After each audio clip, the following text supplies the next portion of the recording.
Hi folks, Ryan Honeyman here from Lift Economy. Many folks have come to us over the last 10 years and asked, how do I get more involved in creating an economy that works for the benefit of all life? They also ask, what skills and experiences do I need to help make this transition? So 3 years ago, we created something called the Next Economy MBA to help address this and similar questions. Lift Economy's Next Economy MBA is an online course that's designed for entrepreneurs, aspiring entrepreneurs, students, recent graduates, employees, and folks who want to learn more about transformational next economy strategies and businesses. Join the growing alumni network of nearly 250 alumni who've gone through this program and learned essential skills and hopefully built lifelong relationships for catalyzing businesses in the emergent and regenerative economy. So we encourage you to check out our course. You can go to lifteconomy.com/MBA. The next course, Cohort 7, starts on September 21st, 2021. So once again, go to www.lifteconomy.com/MBA. And now, on with the show.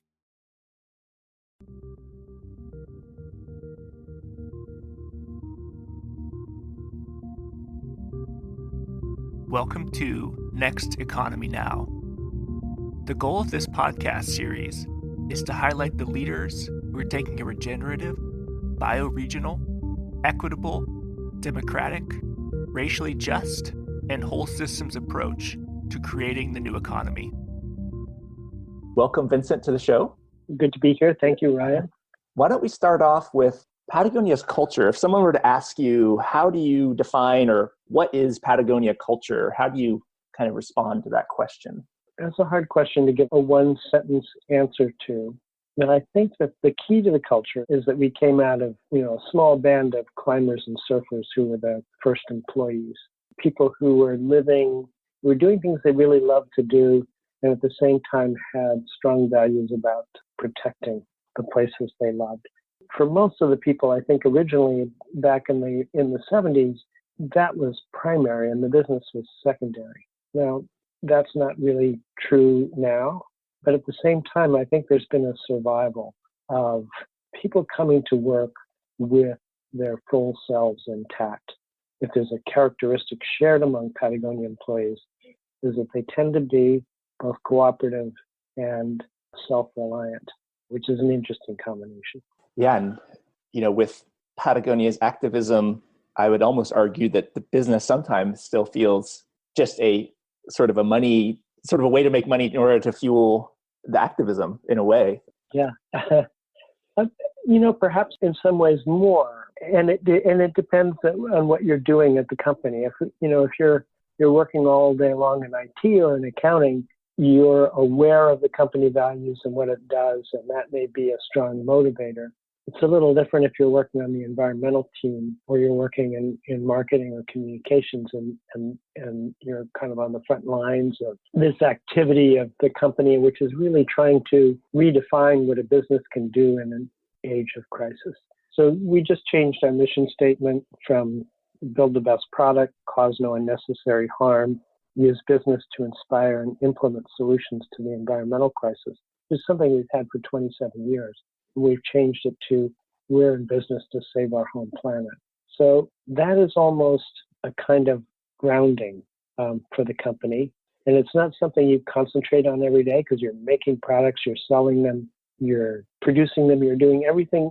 Your focus is still on building the best product, but there's a basic grounding that the purpose of this business is ultimately to do things that will help us save the planet from the current environmental and social crisis. And, how would you characterize the journey? Because at Lift Economy, we see companies at, say, 0 to 15 employees. At 15 employees, suddenly the things you were doing with, you didn't have any sort of accounting and your mom was the accountant, to you get about to 15, 20, and you suddenly need okay, I guess we should get some sort of accounting system. And then you get to 50 employees, and whatever you're doing at 50 or at 20 starts to break down again. And then 100 or 250. How was your culture? What have you noticed at some of those key points? Like what's sort of been some of the learnings over the past, few years? Yeah. What are some of the things you picked up along those key decision points? Those are usually pain points because you develop certain habits or you develop a way of being with your colleagues. And then all of a sudden you're running a company that's outgrown that way of being and you have to change your habits. And what frequently happens in any company, and what certainly happened in Patagonia over time, is that you not only change your habit, you're really changing the whole organizational system.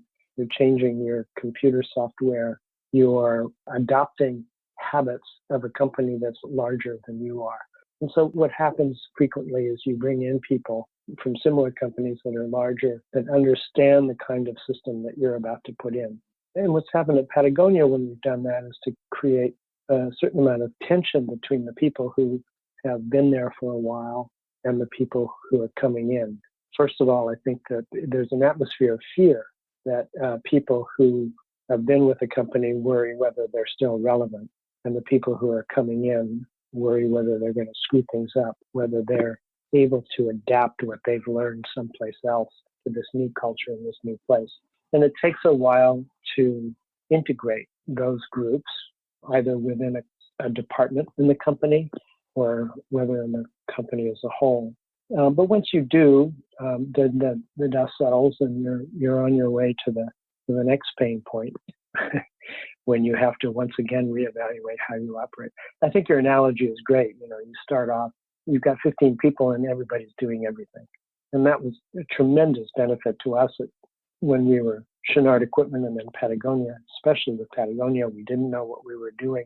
We were all covering for each other and we were all engaging each other to kind of help prod each other to figure out what it is we needed to learn. We were going to our first trade show. What the hell is a trade show? I've never been to one. How do you make the booth?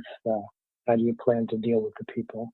And that was something we had sort of all hands on deck getting ready to do that. And then going to, in our case, Chicago, Sporting Goods Association trade fair and showing our wares for the first time. But once you get past that 15 to 20, then it becomes, you start to have the specialization, labor specialization. You start to need more specific skills to get work done, and your people have to develop those skills, or you have to bring in outside people to help. Yeah, and I think that's one of the interesting tensions for Patagonia because you've started off with we talked about earlier like the Dirtbag culture, and maybe you could define what that means to folks. Yeah. And yeah, Matt, maybe we'll talk about the Dirtbag piece, and then we can sort of get into like what that looks like at scale or like larger, and how do you maintain that? Yeah. Well, originally what Dirtbag meant is what I referred to at the beginning, that people were climbers and surfers first. And to give you an example, when I came to work, I was Yvonne's nephew. I planned to work at the company for a few months and then take off. I was not a climber. I was not a surfer. And I got very interested in the work very early on. I got interested in this little company and our attempt to become a clothing business, and I got into it. But I remember I used to get a bonus every week because found himself in a position where most of his employees would take off for Yosemite on Thursday afternoon to go climbing for the weekend, and then kind of roll back into town on Tuesday morning at 8 o'clock after driving all night from Yosemite to resume the work week. So you ended up paying a bonus of 10% of your pay if you actually worked 40 hours. Okay, so I tell that to people now, and of course they laugh because we're a long way from there. But the elements that have survived, I think, are that first of all, everybody's always been very free to exercise at work, and they're also convivial about it. So people they ride their bikes together at lunch, or they run together at lunch. We have a cafe, and people eat in the cafe or outside at benches. We have childcare, so a lot of employees are connected to each other because they're parents of children who are friends. So there's a social element to working at Patagonia. I think that serves I think it actually serves the work element, because people think about things when they're traveling, when they're on a bicycle, when they're on a run together. When you approach a problem from a kind of informal prism, it's very different than when you're sitting in a meeting and everybody's fairly tense and trying to work something through. So that sense of kind of being open, that physicality and that sense of being open to a larger sense of life than just what you're doing at work, that has carried over for 45 years. One of the things we talked about briefly before this was as you're growing, you almost need people who have experience. Like, for example, you're not going to hire at a half $1 billion company when you were smaller. You're probably not going to hire somebody who has only worked for, the Sierra Club and a trout conservative. Like, you sort of need someone with like large, like brand experience. And so how do you balance maybe needing somebody from, a large company that, in 1970, you would have laughed if somebody came to you and said, I'm from, Coca-Cola or blah, blah, blah, and I want to help you. It's like, oh God, get out of here. How do you then reconcile that with, you might need that person from Coca-Cola's experience at scale and retail or like selling products? Yeah. Well, we, it's interesting. There are always a few jobs that you can fill with people who are sort of generally talented, that don't have the experience, and you give them a shot. Now, we did this much more early on in the 70s. We had a friend who was a climber, who was a retired pilot, who we put in charge of production and said, "Okay, you're learning on your own." That was my position. I was a young writer, and I was thrust into the role of sales manager. But I think what happens is you do professionalize, is that what you draw, if you're looking for a specific set of skills, especially if you need to change the way the business system operates, you have to find people who are either dissatisfied. If they're working for a very conventional company, the key is to find people who want something more. They want something better. And those people are going to, I think, integrate better into a company like Patagonia or into another B Corp than somebody who's fairly satisfied, especially if they've attained a certain amount of money and ranking, and they really don't want to challenge that. They really don't want to change the way they operate. There's also a time, I think, it was much harder for us in the 90s and the 2000s to draw people from the outside. So that if we needed somebody with the skills or the training of an MBA, that person, we had to basically sort of teach that person the culture, or allow the culture to teach that person. But there were certain things. There's certain things about a dirtbag culture that actually require some hard skills, like the idea that how do you manage giving 1% of sales to grassroots environmental organizations? How do you integrate that into your story? Those are, those are how you do that is an interesting set of skills that we developed at Patagonia. Somebody from the outside coming in wouldn't necessarily know. They would have to pick that up. And it's not just amateur night in Dixieland. It's really rather subtle when you're telling the story about your environmental commitment. You don't want to preach, and at the same time, you don't want to stand back. You don't want to kind of hide your virtue behind the potted plant, because specifically, you do want to be an example for other companies. Where we've had some failures, I think, are bringing in people from the outside who had impressive skills, but really weren't interested or worked for companies that we were impressed by. But they weren't able to kind of sit back, work with the new people, and kind of recreate themselves in this new environment. They tried to impose what they knew before, on their new position and with their new colleagues. And generally, those folks just don't make it. It's almost like a transplant that's rejected by the body as a whole. On the other hand, you have people who come from very conventional backgrounds who just thrive at Patagonia. We've got the fellow who runs Tin Shed Ventures, who worked for Deloitte, just absolutely loves working at Patagonia, proud of what he's doing, feels like he can bring his full self to work. Rose Marcario, our CEO, kind of came to work at Patagonia. She had come from venture capital world. She, when she came to Patagonia, she tells the story that her attitude was, well, prove to me that this is real. I'm not quite sure it is. And not only did she find out it was real, but she started to bring the skills she had, the knowledge she had to make the company more real in a more interesting way. So those are the two. I mean, you got to bring in new people, but you don't know whether it's going to work. And I think that what we look for now, and we're better able to do this, is to bring in people who have a combination of the skills and also the values that are much more in line with the companies when they come in. And how do you balance the tension between corporate and a retail location in New York City and another location in Australia and Japan, and then a distribution center in Nevada? How do you maintain a culture across such a different and varied group of people? It's interesting. I think all of those places that you mentioned they're part of the Patagonia culture, but they also have a bit of a local culture. Reno, for instance, we've always had some really interesting people working as pickers and packers, people who are musicians or they're biathletes.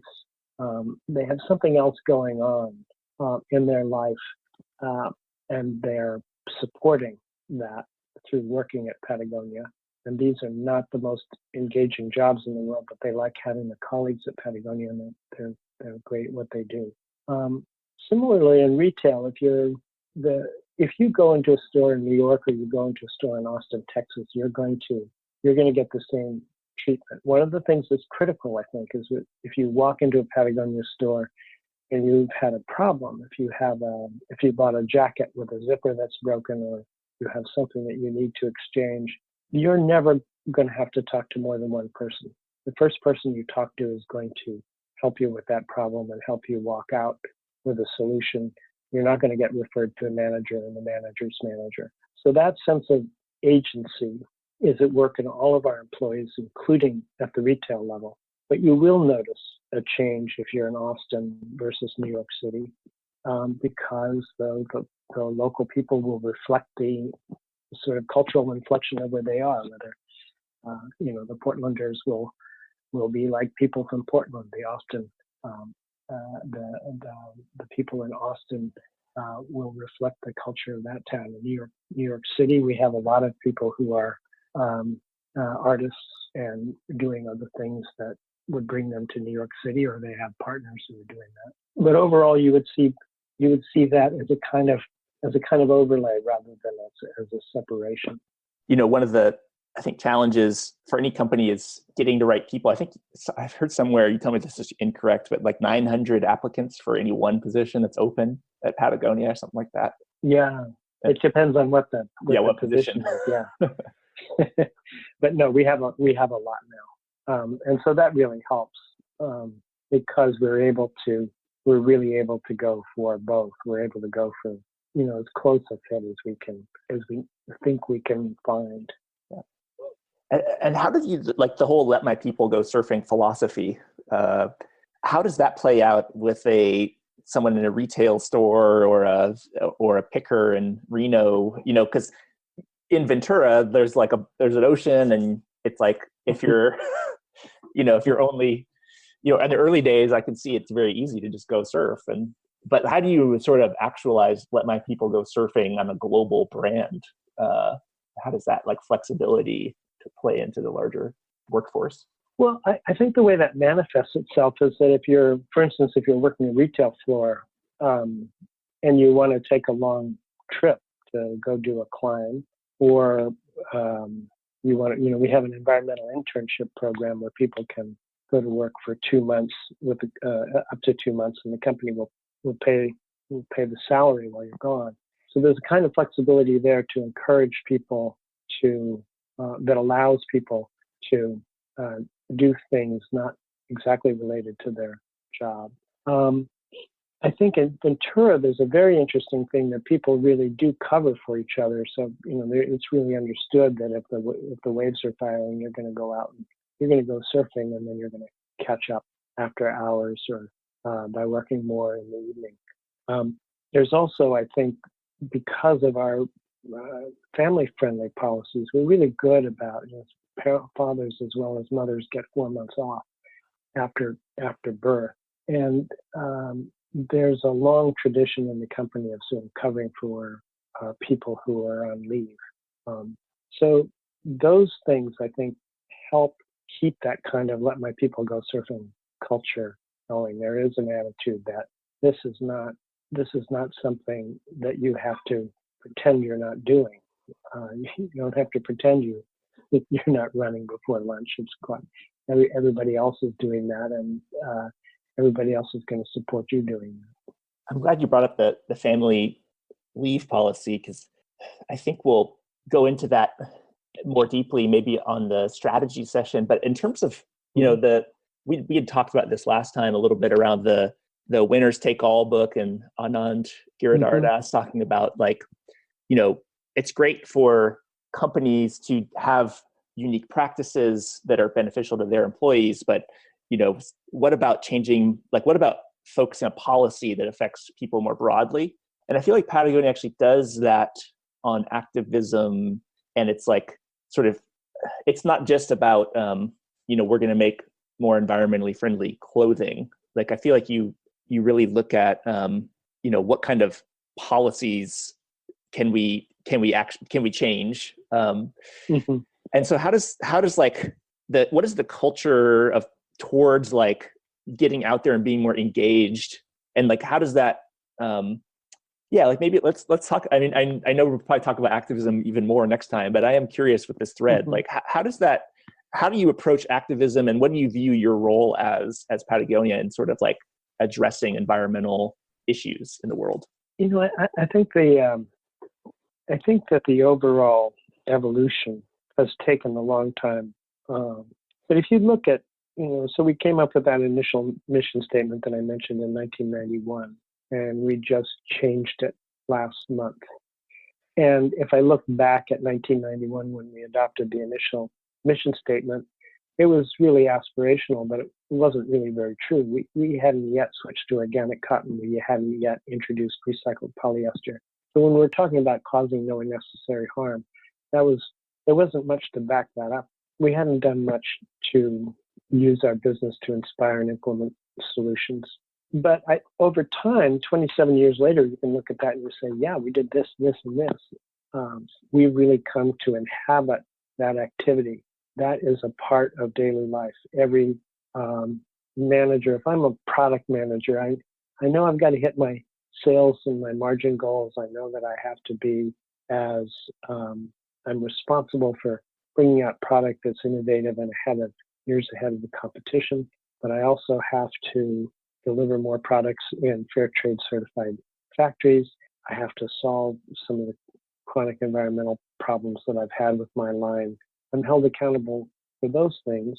And my team, I feel it's not that I'm held accountable, that's I am, but it's more important that I feel responsible for that, and my team feels responsible for that. So getting back to this evolution, if you look over time, that this is now, 20 years ago,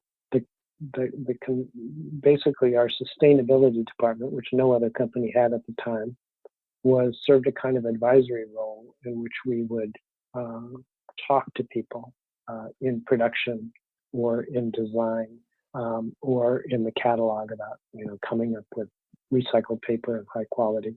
We would help people make improvements. But now you really have every single department very conscious of what the next improvements are and how they need to be made. So the culture at this point, I think, is ready for the kind of larger challenge. We all know that the planet is in deep trouble. And by the planet, I mean the life on the planet.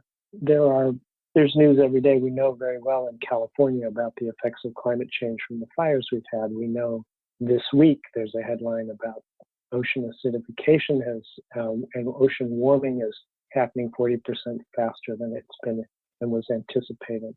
We know where we're headed by 2025 or 2030 if we don't make certain changes. Now, if you work at a conventional company, maybe that's kind of a side issue because your big concern is how many widgets are you going to turn out this quarter, and if you want to make an environmental improvement, well, that's fine, as long as it doesn't cost more money, or you have this fantastic sense that if you're going to do the right thing, it's going to be balanced against the need to make money and to make short-term profits. But at Patagonia, you have a business model that is actually built on environmentalism. It is actually built in two ways. One, on the activism of the company. It's the positions we take about environmental policy and about and our support for grassroots environmental organizations. That's on the one hand. And then on the second, we have 25 years of progressive activity of trying to reduce the harm and make changes in the supply chain. Those restraints, the restraints that we actually apply to ourselves, give an example, if you're a designer in a conventional clothing company, you might have 500 fabrics to choose from in a fabric library, whereas a Patagonia designer will have the freedom to choose from 50 because those are the ones that are environmentally vetted for their dyes. We know that those fabrics are better environmentally than other fabrics. But our whole business model is based on those kinds of restraints that lead to innovation. So a lot of the products we produce now are a direct product of direct result of us having to inhibit ourselves from doing what every other company is doing and reflecting on what we're doing and then doing something different in order to come up with something that's environmentally advantageous. So that is a rough evolution. Whereas now this is, I think that the entire, the basis of the business is built on this kind of environmentalism, both activism and work in the supply chain. Yeah, because the tools conference we had talked about and sort of empowering, many folks know you give 1% to the planet. You started that movement, I think 2000 or 2001, something like that. Your Earth tax, I think you guys call it. Yeah. And not only do you give people money, but then you do this. Can you talk a little bit about what the tools conference is and what some of the orgs who attend and what's sort of the goal and outcomes of the event? Yeah. Well, the tools conference we do every 2 years, and we invite. We pay everybody's way. It's about 75 people, and we bring in people who are we bring in experts who are really skilled at things that skills that NGOs need, fundraising, campaigning, organization. It's a 3-day gathering. We always do at Stanford Camp on Fallen Leaf Lake in Northern California. And we do this because it's interesting you mentioned, we helped start 1% for the Planet in 2000, but we actually started giving 1% of sales away in 1985. And our model, we've always supported small grassroots organizations. And the reason we've done that is because we wanted to support people who are really passionate about a particular place, that a particular patch of land or stretch of water. They have roots in their community. They have influence. It's very specific work. It's not the work of giant NGOs who are working globally or who are working on big problems. These are the people. These small organizations are incredibly effective, but they're also do not attract the support of foundations and philanthropists. Some of them are no bigger than they're the size of a corner church. They have 3.5 full-time employees, a lot of volunteers, $1 million to $5 million, or $1 million or less, to $5 million in revenue. So the idea of the tools conference is to provide those folks some assistance that they otherwise wouldn't get. It's been very successful over the years. It's actually very moving. We'd been doing it for a long time before I went to my first conference in 2011, and I was very proud of the company when I participated and I participated in that weekend, and I could see the effect that it made a huge difference for these folks. What's one tool you learned that you didn't already know? Some sort of like organizing method or anything like that? Well, I was on the side. I was helping people with their communications. I was helping people with their brochures. So I don't know, because I wasn't there to pick up tips as an activist. So I did learn things. There were some wonderful exercises about how to deal with how activists should deal with legislators, for instance, in going into the office, and how you should behave, etc.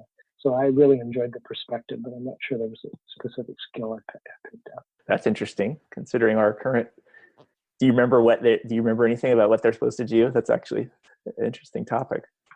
Well, there was, they kind of made fun. They were role playing, and the person who was the expert would imitate an activist kind of coming in late and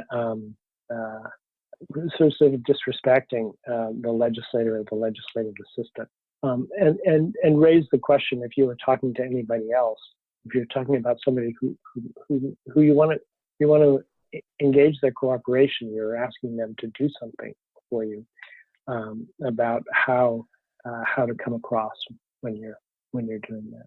It's one thing to organize a protest; it's another thing to try and influence policymakers. Huh. I'll have to try and sneak into your next tools conference. Because I think that it's funny, because I feel like the business community is actually lost touch with some of those types of techniques. We're often so confident that just making a better product and doing good through improvements to efficiency and how we, maximize environmental benefit of a product. But it's it seems like there's more of an opportunity to be more on the streets and sort of not just breaking windows and throwing rocks, but how do you talk to legislators and try and get a policy issue moved? I feel like most business in the B Corp community, I feel like they don't know what that would look like. So that's actually really interesting. Yeah, no, that is interesting. But we have a couple of folks in Reno. It's interesting because Reno is a small state. We did a lot of work there very early on to try and preserve a lot of public lands, and of which there are a lot in Nevada. And so we have some folks who really developed some strong skills and then some strong relationships with local legislators. But it certainly is true for the outdoor industry, that they do have. I think the industry itself does have lobbyists, professional lobbyists now. But working and kind of learning how to work in a civic space, I think, is important for businesses, and not when you're just acting in your obvious self-interest, but when you're working to preserve the kinds of things that are important to you to preserve in the world that also help your business to survive. So, can you talk a little bit about our good friend, Mr. Donald Trump? And I remember I can't remember if we said this on the first podcast, but I think you had joked that Rose said a 1 year under Donald Trump's like a dog year. It's it feels like 7 years. Yeah, that's right. Yeah. I heard right after he was elected, it was that the presidency is supposed to age the president, not the populace. Maybe talk folks through. I don't know if everyone's familiar with your lawsuit, the Patagonia's lawsuit about Bears Ears. Can you tell that story and what the latest status of that is? Yeah, I'm not sure the latest status with the origin. We actually helped. We lobbied and campaigned for the adoption of Bears Ears as a national monument. it's an area that has been roadless and has been very difficult to access for a long time, which is partly why it wasn't protected beforehand. So in the last days of the Obama administration, it was made a national monument. Trump basically decimated, reduced by 90% the land included in the monument. Also cut a lot of territory out of the Grand Staircase Escalante monument, which is another very remote part of Utah that's very wild and very beautiful. So we filed a lawsuit to argue. Actually, our position in the lawsuit, our standing in the lawsuit is that we're saying this damages our business because this reduces the amount of open space in which people can have a wilderness experience. But we feel very strongly because we work so hard. I think we spent a couple $1 million on helping various organizations who were lobbying for the adoption of bear's ears in the first place. I believe that we've joined suit with some others, and the number of tribes are suing the government, and certainly the outdoor industry has protested. But these things take a long time to go through the courts, and I'm not sure what the status is now. Yeah, because and then I think Patagonia, you all were instrumental in getting the outdoor retailer shifted to Denver, right? Which is huge. That's like, how many millions of dollars is that worth to the state of Utah? Yeah, that's a pretty big conference. Yeah, it was. I think it was 40,000 people twice a year in Salt Lake, and for a 4 or 5 day period with all the money they would spend. And we basically pulled out of the show during its last year in Salt Lake, and said we didn't. After the governor and the congressional delegation in Utah gave their support to pulling national monument status from those to bear's ears, we took that stance and withdrew. I think I'm not sure if you already mentioned this, but I think the second reason you sued was because of your benefit corporation purpose. Like, I think first was it'll hurt our business, and second, I think it was like because we're a benefit corporation and it's against our core purpose. I thought that was I think it's the first time I've seen a company sue based on their benefit corporation purpose. That's pretty cool. Yeah. I mean, it's really it's interesting because there are a lot of I get asked a lot now by entrepreneurs and B Corps and not so B Corps about activism and about companies taking a stand. And my argument is that I think that companies should take a stand that's closely related to the kind of business they're in or what they know about. We know an awful lot about public lands because we worked with environmental activists for 30 years, and I think at this point we're an activist ourselves. These issues are really close to home. If you ask our opinion on immigration, particularly for skilled workers, well, we have an opinion and we'll be happy to tell it to you, but it's not something that we can really take a strong position on because it's outside of our expertise. But this is very close to home. Yeah, it's interesting too, because I was trying to think of which B Corps are publicly activist, and there's not as many that come to mind as I would have thought. There's like Seventh Generation has done stuff with toxics. Yeah. You all with environmental, but I feel like one of the maybe growth areas for B Corps and social entrepreneurs is we've sort of taken this approach as we're not against anything, we're for something. And maybe in the time of Trump, that's no longer a tenable position to be in, where you're not against anything. Or you have to make sure that you're more specific, or you double down on the efforts of what you're advocating. Yeah. I think we get an awful lot of attention for suing Trump. We also we calculated our tax benefit from having the corporate rate from 35 to 21% for last year. We figured it was $10 million, and we're giving that away. So there's another instance where we're looking at, we're responding to what we think are really bad policy moves. But at the same time, we're very active in the creation of a regenerative organic standard. And if you look at, for a couple of reasons, we think that regenerative agriculture, where you restore soil health, restore soil to health, has a tremendous potential to draw down carbon back into the ground. You are helping to feed people healthy food. And it also relates back to our clothing business. Our food business is very small, but we're also helping to create this standard will also apply to farms that grow fiber like cotton and hemp.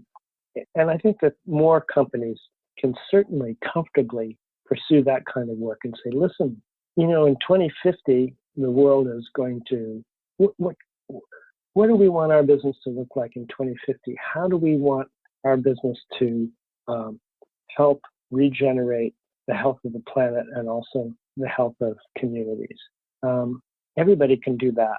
And you can also, I think it's important to defend democratic institutions. I mean, it's interesting that how fragile it can seem from time to time, something that we were all raised to believe was kind of inevitable and would always be with us. Democracy is not looking like such a sure bet around the world right now. So it's important to fight the outrages, and it's also important to defend politically what we love. But I think as business people, it's really incumbent on us to adopt practices that are really going to help the world rather than to continue to destroy its integrity. Yeah, one of the examples of a company that I think is really interesting because it goes outside of its sort of level of, it's outside of its lane, if you will, is, Ben and Jerry's, I've been looking on their website and their activism, is they have, they actually stood up for Black Lives Matter.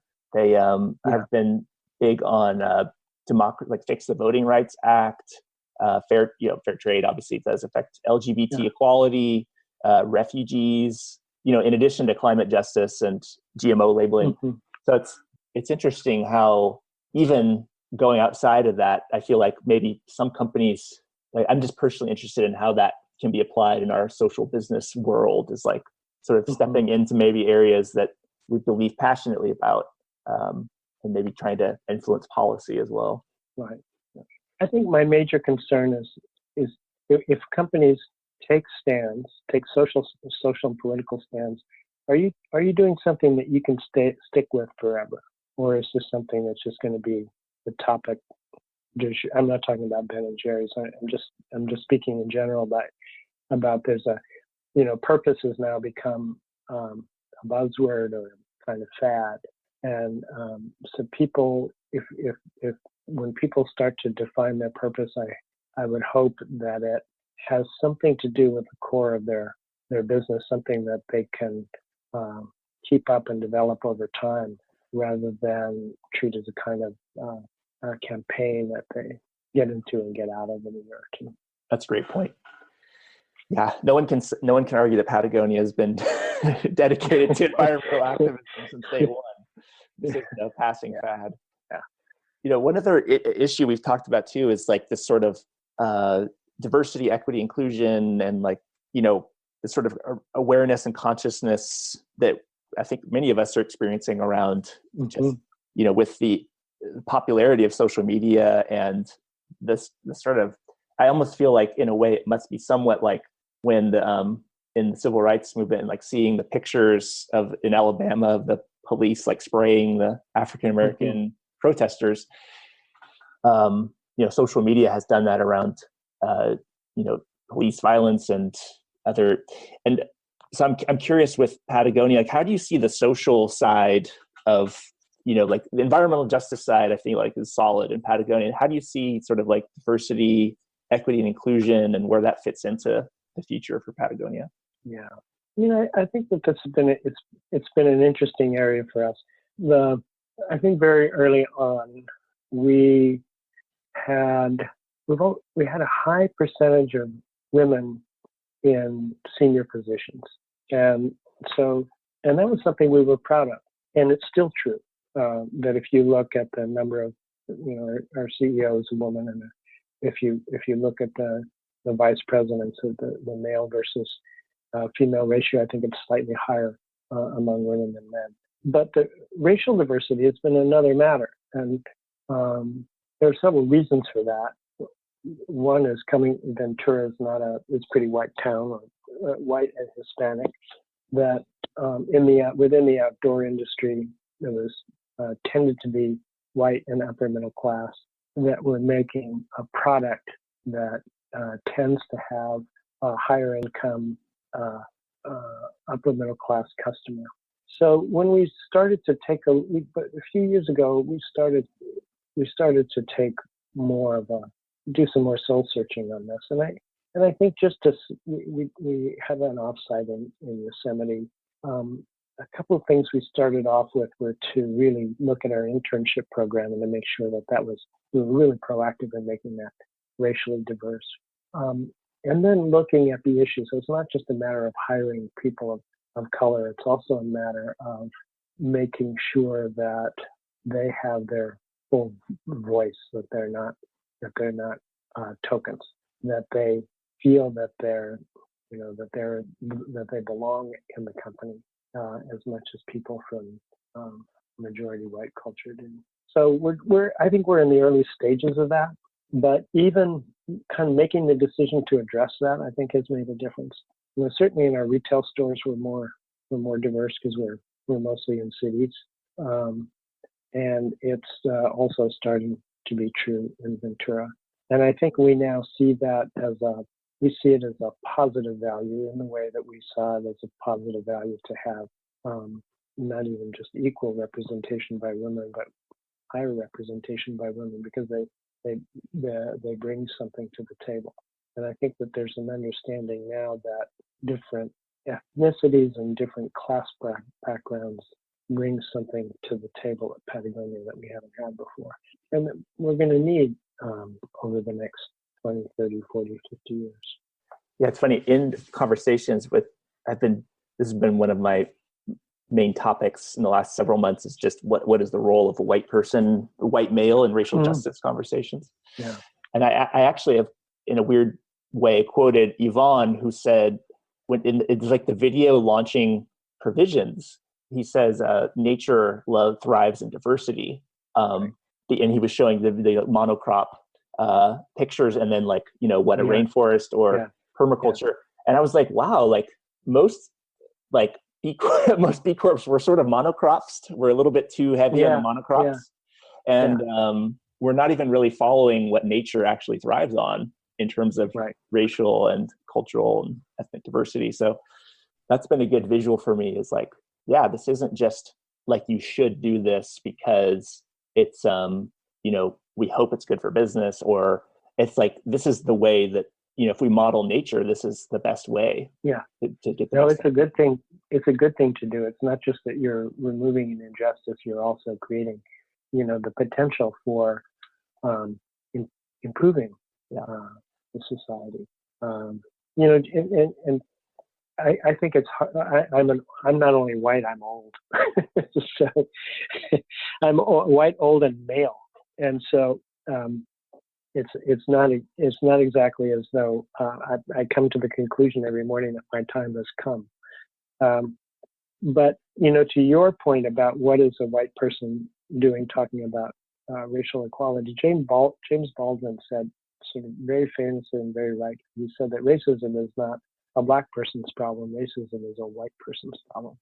And he was talking about institutional racism, not just sort of personal attitudes. And I think it's important for people to come to terms with their own cultural history. If we're going to do something better than what we've done before, we also have to have some understanding of what people have done to obtain a certain privilege and how those privileges are exercised. My wife and I were in Berlin a few years ago, and we noticed in front of every house, every other house, there was a little brass plaque, and embedded in the concrete. And those brass plaques included the name of a person or people who had been taken from their houses and taken to Auschwitz, had the name and the date there. And I thought that was a very interesting way to preserve this sense of what was done and what was done to specific people, and to make that kind of tangible and real. So it's not something just that your grandparents did.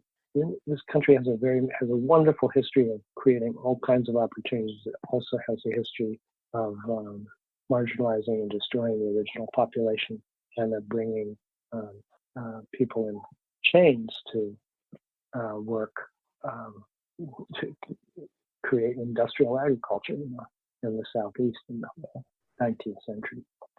So what we're dealing with is that heritage, which is also the heritage that has led to the kinds of mindset that produces environmental exploitation. And I think we have to deal with both. There's this professor, John A. Powell. Do you know John Powell? He's a professor at UC Berkeley, law professor, and he's really famous for writing about the concept of othering and belonging. And I'd asked him on our podcast, he was saying a lot of people will say the biggest challenge facing our globe is climate change. And what he says, that I thought was really interesting, is he says, I think that diversity and equity and sort of what's happening on this cultural level is the biggest problem, because it's creating so much what he called white anxiety about what's happening in our country, that we're not even able to then address something like climate change, because we're so it's like, should we build a wall or not build a wall? And like, so really looking at this, I thought it was a really interesting point around we can't just say everything's got to be on climate change, and why would you even talk about racism or diversity, because the world is burning. It's like this, he was really saying like, this is also a precursor sometimes to having those authentic conversations. I thought that was really right. And if you break down the climate change argument, I've had this conversation with some folks. I mean, I think climate change is the biggest political issue, but the biggest environmental problem is the loss of biodiversity. That's the longest. I mean, climate change is related to it, but that is that will put us under if we don't change our view of where we are in relation to nature and make room for the whole web of life to exist. Dealing with reducing our carbon output is not going to cut it. So to the professor's point, I mean, making a little different argument, but I think it is related to that you have to really have a shift in the way we see ourselves in relation to nature.